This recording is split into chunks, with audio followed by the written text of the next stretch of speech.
section right there. Oh yeah, no damn. I never did that before.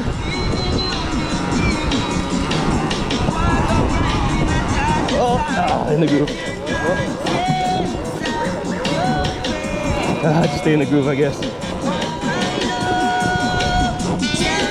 Oh.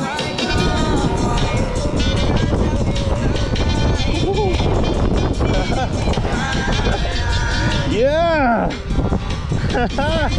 Oh, that was awesome.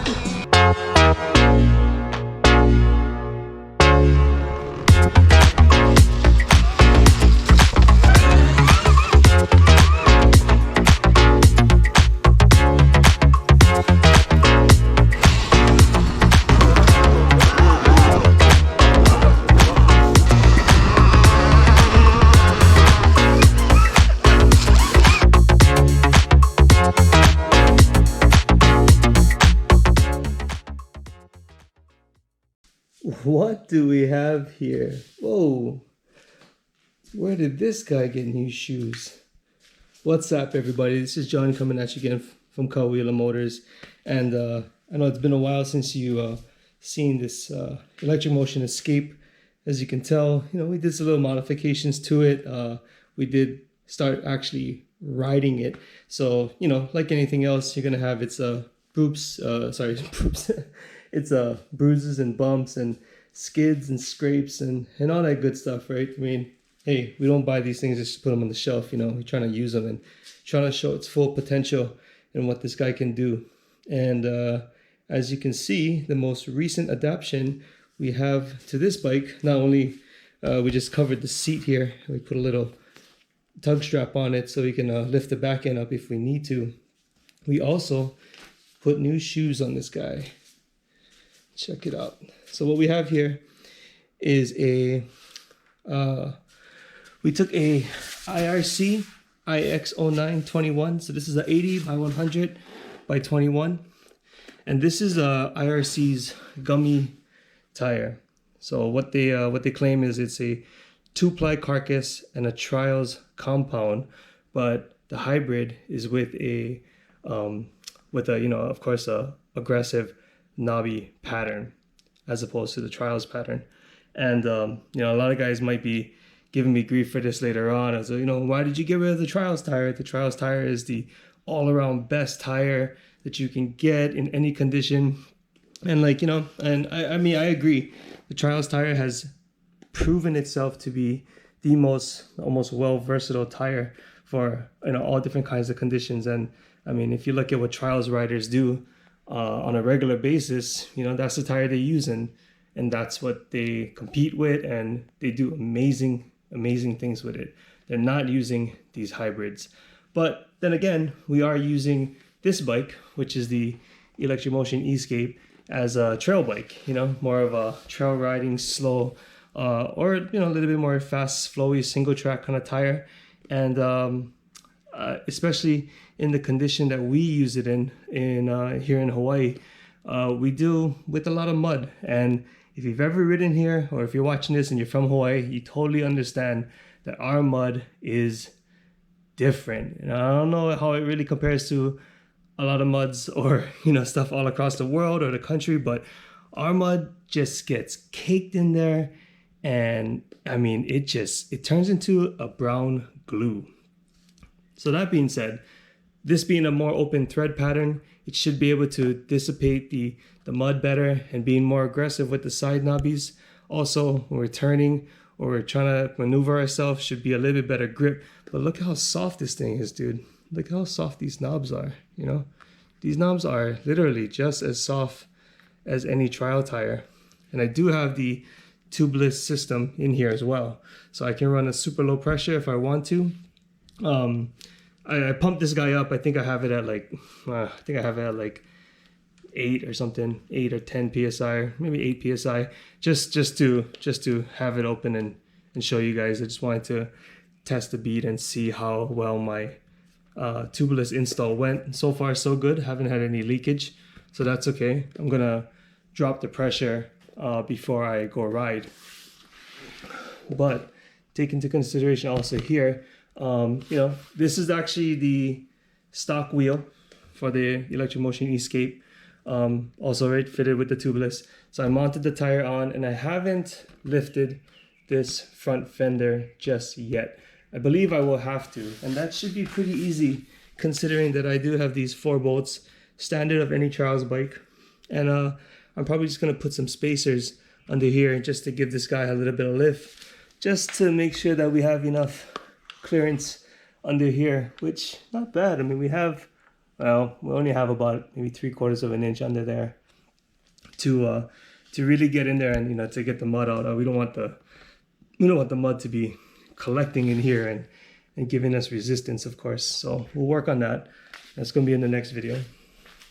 But let's come to the back here, guys. So what we did was, we did a couple of things. So back here, same thing. We have the IRC Ix-09 Gekkota rear tire, which is the exact same thing. 2-ply carcass, super soft trials compound. Look at that, look how soft that is. Super soft trials compound with an open hybrid pattern. So aggressive, but still soft. Same thing, we outfitted it with the Tubliss system, so we can run lower pressure in here. But as you can see, same thing, I pumped it up a little bit more so that we can test our seal. But look how soft this is. I can run, you know, 6 psi, 5 psi in there, and this thing would just sit and grip. When I bought this tire, I thought, I mean, looking at it on the shelf, I didn't think it was gonna fit from our standard Michelin X11, which is what comes standard with the electric motion. But oddly enough, and I'll show you in another picture. So this is, yeah, this is just as soft. But oddly enough, what we had to do was we had to mount the tire, of course, and we had to pull our adjustment all the way back, so our bolt is sitting at the very max of our swing arm. That allows us to get some clearance up in the front. And if you can see, the clearance is very tight. I mean, it's hard to tell, but it's pretty tight. When it rotates, it barely misses. And there might be there's a little bit of rubbing on the left hand side. It's hard to see with the camera. It's hard to see in the camera. There's a little bit of rubbing, and you can tell by looking at the knobs, they just have a little bit of wear on the corners. But you know, honestly, I'm not too worried about that at the moment. I was going to shave it off and give it more clearance, but it's not adding too much resistance, and I'm thinking it might just wear itself in. We'll see. It's not holding it up, it's not hanging it up. But you know, resistance with electric stuff, especially, you want the least resistance possible. You want the least weight possible, because it, you know, it all constitutes to the terrain that you're riding and overall life of the battery. You know, the more strain, the more resistance, you know, the less runtime you're gonna have on your battery. Which so far, if you look at my Instagram and if you've seen some other videos that we've ridden, you know, 14 miles and still come back with 25% battery. That's pretty good. Okay. Another thing I did was I borrowed something. As you may see, this looks a little familiar, and I do have to correct myself. On a previous video, I think it was the initial video of the electric motion race, the E-Pure race, I might have jumped the gun. I think I called this a 54 tooth, and you know, public school, I don't know how to count. I recounted it, it's 57 tooth. So this is the sprocket from the electric motion E-Pure race, 57 teeth. The older model, well, not the older, but the other sprocket, the stock sprocket that comes with the electric motion E-Scape is actually not a 50 tooth, but it is a 48 tooth. So 48 tooth to 57 tooth. Pretty big difference as far as the torque. And I haven't ridden it yet, but I did take this guy out, the E-Scape, to a little hill climb. And I'm curious to see how, number one, the gearing is going to change the ride. I mean, I don't need to go very fast for where I'm riding. It's not a real flowy, fast single track, but we do have some hill climbs, and we do have a lot of mud and a lot of roots, a lot of wet roots. So the wet roots and the mud is what kind of got me to go with the tire, the more aggressive tire. And I'm trying to back it up with a little bit more torque to make it up those hill climbs, and also a little bit more torque so that I can get up through the mud and use some momentum to just, you know, power through it and not have to worry about it so much, getting hung up with the trials tires that has been compacted with mud, you know, and stuck in there. I did go ahead and buy another 428 chain. This is a Pro Taper chain. And I did have to take off from the max length. I believe I took off 4 links. As you can see, it does actually rotate fairly easy with the same amount of resistance. But the funny thing is, and I'll insert a picture here, is that, you know, like everybody's probably gonna say, oh man, you have so little clearance here, like you're probably gonna get something stuck in there. But in actuality, so right now, just the tip of this knob, which is the widest point of the tire, is, you know, maybe only about a 1/4 inch, if anything, wide. And that's the only part that's touching, or not touching, but very, very close to the swing arm. And you have a big gap here, and you have a, you know, a little bit bigger gap here because the tire is not sitting as forward as it would normally be. With the trials tire, with the stock tire, you know, when we still had that mud issue, because the tire was a lot more flat on one side, and because it was sitting a little bit more in this pocket here, what would happen is the contact, or the patch between the swing arm and the tire was almost like this.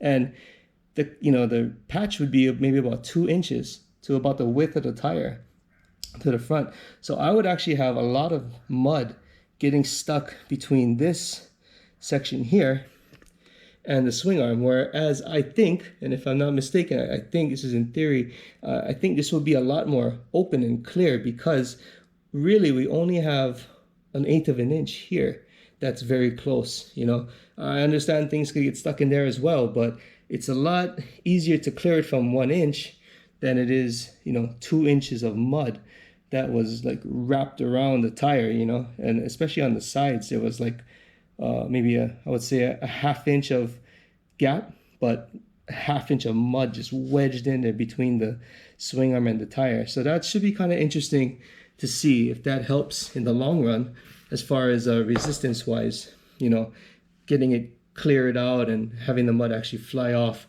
rather than pack itself in there. I guess time will tell when I get this guy running. So stay tuned, and you know, gotta put this guy back together. You guys know how to change the sprockets, so you know I didn't add that in the video, but you know, we're gonna end this video with a bit of riding this thing in those conditions. And again, guys, if you like what you see, please subscribe.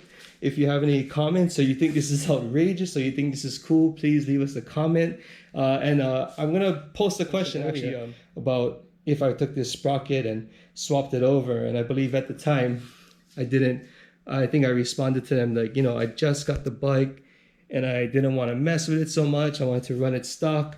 It's only been about a month and I'm already messing with it. So, you know, hey, that guy, you know, you win. You probably knew I couldn't hold out.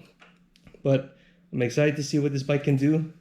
If you like what you see, guys, please subscribe, hit that like button, hit us up with the comments. And if you are interested in demoing this bike or getting one for yourself, if you've tried it out, please give us a contact at kauilamotors@gmail.com.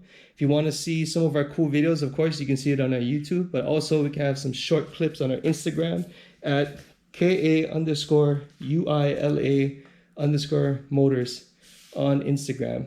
So until then, guys, remember, ride aloha, be safe out there, and remember to hashtag no brap, all Zapp for all your electric riding adventures. Like I said, guys, doesn't matter what brand you rep, I don't care. You know, we all in this together, we all riders, regardless of what we do it on. And you know, this is the bike that's gonna bring it all together, you know, the electric, the gas, the hybrid mountain bikes, everything. So all right guys, take care, ride aloha, until next time, aloha. Oh, this one, hey. This one I always can't seem to get clean. Oh, yeah. Alright, Joe. Talking about this guy. Oh, never mind. Yeah. Some people get bored riding the same thing, but I'm just glad it's here, you know. I'm just very appreciative that's where I am.